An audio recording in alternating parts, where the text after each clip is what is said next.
গাজা সংঘাতে যুদ্ধাপরাধের অভিযোগে ইসরায়েলের প্রধানমন্ত্রী নেতানিয়াহু ও সাবেক প্রতিরক্ষামন্ত্রী গ্যালান্তের বিরুদ্ধে আইসিসির গ্রেপ্তারি পরোয়ানাকে সাহসী পদক্ষেপ হিসেবে প্রশংসা করেছেন তুরস্কের প্রেসিডেন্ট রিসেপ তাইয়েপ এরদোয়ান। তুরস্কের রাজধানী ইস্তাম্বুলে আয়োজিত এক সম্মেলনে তিনি এ মন্তব্য করেন। এরদোয়ান বলেন, আইসিসির এই সাহসী সিদ্ধান্ত মানবতার প্রতি আস্থা ফিরিয়ে আনার ক্ষেত্রে একটি গুরুত্বপূর্ণ পদক্ষেপ।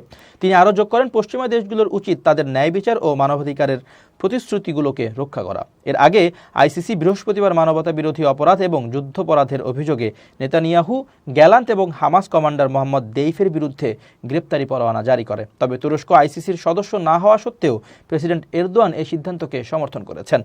তারও আগে গাজায় ইসরায়েলের সামরিক অভিযানের কঠোর সমালোচনা করে তুরস্ক ইসরায়েলের সঙ্গে বাণিজ্যিক সম্পর্ক স্থগিত করে।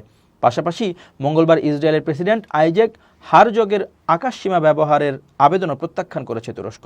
অপরদিকে ইসরায়েলের পররাষ্ট্রমন্ত্রী এরদোয়ানকে স্বৈরাচারী উল্লেখ করে বলেন, তুরস্কের এই অবস্থান আন্তর্জাতিক বাণিজ্যকে উপেক্ষা করছে। ইসরায়েল তুরস্কের সঙ্গে বাণিজ্যের বিকল্প খুঁজছে বলেও তিনি জানান। এ নিয়ে তুরস্ক জানিয়েছে, ইসরায়েলের সঙ্গে সম্পর্ক স্থগিত থাকবে যতক্ষণ না গাজায় মানবিক ত্রাণ সরবরাহের নিশ্চয়তা দেওয়া হয়।